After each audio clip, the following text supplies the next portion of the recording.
clear tu te in zawain chabai le vek ule tuntuma chuan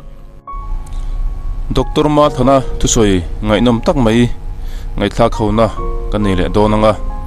a department chan chung chang soi te hi apui khop mai ngun dawin longai thadon ta ila comment na lampanga kan ngai dan te soi ho kan tum le donia Muselman lung rol puite kamha mi te khatrom kaman thiama ke hi tia in chulok do lek lo chon ka thiam ve vak lem lowa an nui ham hamna tur kha om vek lem don lowa ke ma chuan e hey pathele bi puisara kanan sarkar ta hlok mai ania aro pui ka tia ZPM party te zoram mi puite le abik takin aizol not true mi puite nena ti tak mewin lom thu ka soi ania pathian min soi nei ro pui ka tia pathian chunga po lom thu ka soi ani thil tam tak soi tur ka neya hei chiran soi ng deuh khan chanzo hian a department chan hi a rit viawa amaro cha hlom lian pui pathi ne ke panga ni thunga a protocol neu neu chon thil kha angaya kalve fe ngai sia ka mu tir po khan enga tinge ni o ka tirum ruma amaro chu pathian in rem arwat zela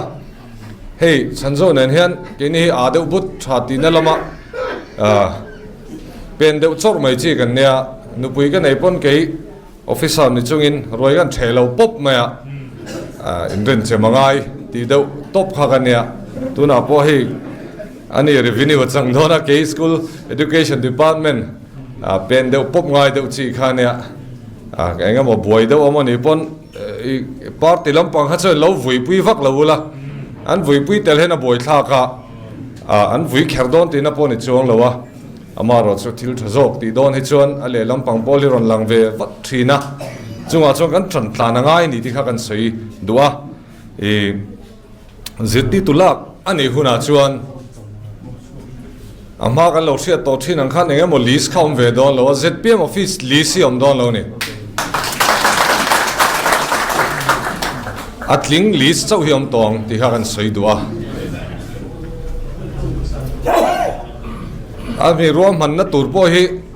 minister minlak luzan khan dar election ve train dar sompani thleng he tiang lama thiam bik deuh te ne kan soi howa sompani nu apo thenin minlak nga ka dar khat thleng te ti na hun kan neya rom man na kalo nei sa te thil tam tak kan chai chho ve ni ti kha kan soi duwa ten sarkar ma sa te ma salam panga te sarkar tha thop te then khat ve ruk te kan nei ni zep thu cheng lo engemaw lo a mani hlobak lo ak thin ho kha lo kim ke teu ti kha soi duwa MLA a minister te tang hian kan in tiama atak pon kan ti nge yang chuti kara chuan lo tin tum tral ani chuan in tuarang in perno lang ti kha kan soya CM soyom tak chu nina a soi to thona I case memo changa MZT wa annual accounts CM to kan nia ain kherdan po kan thiam ani chuwang chuan lo huang taw lutuk te su ti kha kan soi duwa kumwa chung kan in ve to ala thin deuh kha chu kan in hre ve nia tin sarkar ha thok kho mi pui rong bol tak tak turein pe hi tam takanomani chung ho chon na tho ve te pon cha ka sarkar sum hi atam man tia chumi mang chon mi pui tan rong bol hin cha ka ni chung ho tan chon hun ain her hi aro pui ka tia kalom tak sitani kini tan apart tan hun ain hera chu ba ga chon anni tan hen hun ain her chuaka chu kan ta lang le duwa are le tuk dona hi politics sa in beina kan tok thina ke pheisu do ta in beina nen chikham sangin press conference te ben ko khuma adan lampang soi du chi si lawin social media in thandon haya enge niang a last minute anti darli thlen ma pathian ni darli thlen ma ron kal zut ma committee kan ni lo na pui ate committee member min ni tira TADLM manga poisa alla tamberan lom ni tivel angkhan min han beya kan thut bak meeting kan kal thada wangin DA kan dong tha khani me amaro chu bil lem manga ti ang tho thangin tin kan college na tho te class langai lowang tele a hlo po da bola lang ten haron kal zut mai group pahat ka chang mai china khang en kha chon politics chu tel la seo mani a bol hlo kan ti po hi in be na I kha puni te soi po kha arap thla ka ni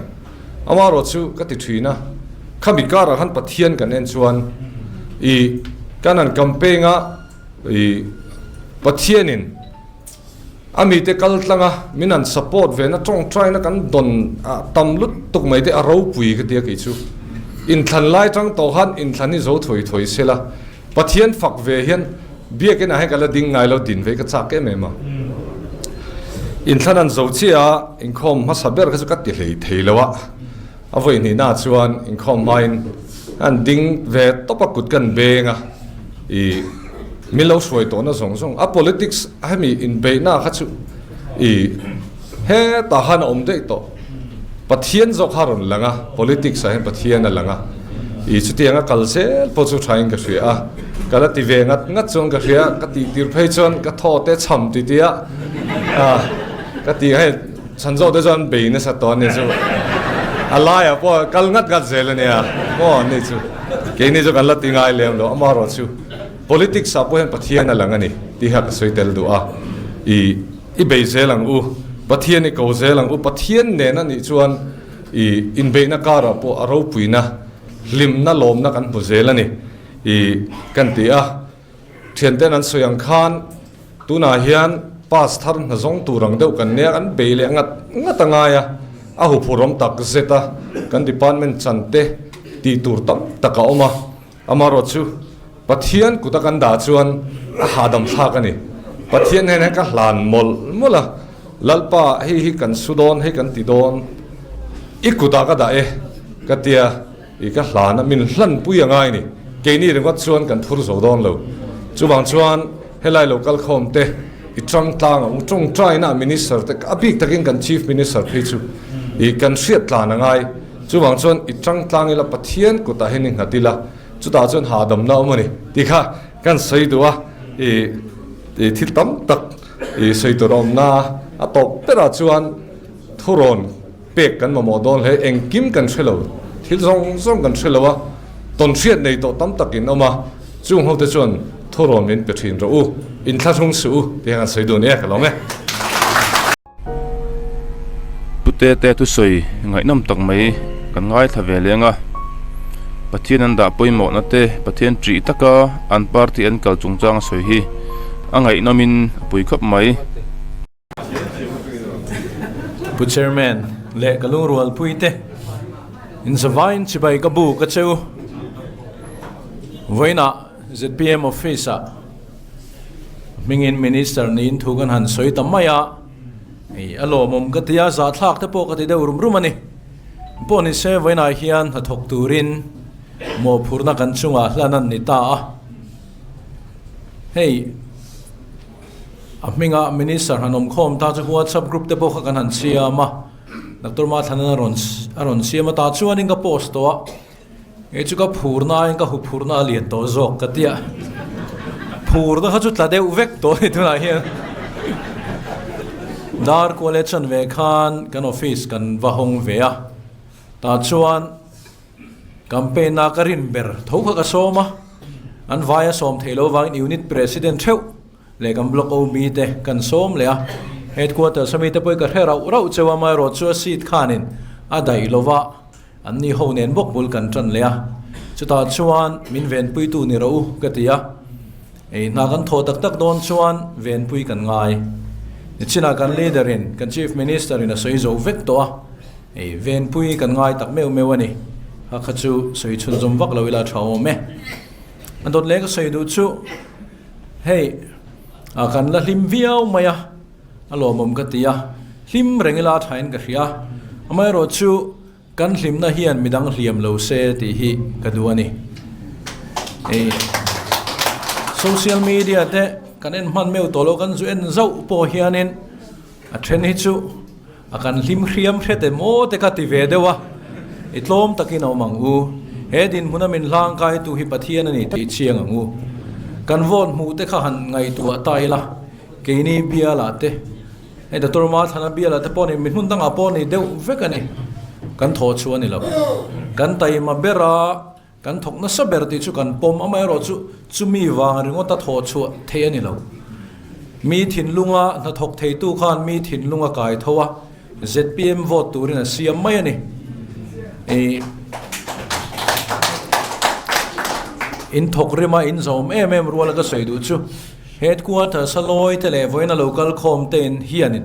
kan thorim rai mo kan tim mai anga kan sarkar ta kum nga chung chu ZPM khi ta kan om kan ti chuan tuna min hlang kai tu te himin paile thei tu ani chu ta chuan i chiang angu ti hi voina hian kan sei du ani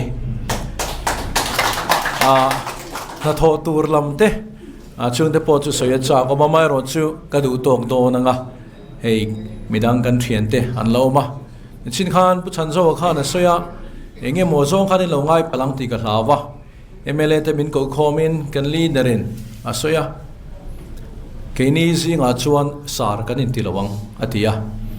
mizo in ko dam pangai kan nei in dule ka pu tiamo pu du tuemo kan in ko dam pangai kha I thak lawang utia official ten sar min lo ko ani chuan tur khana ni ti chuan a political party chunga ZPM chung kwa hi chuan kan in ko dan ngai kha to ka KI upa te kha chuan in te min ti khan anuam ka di zo kang kalome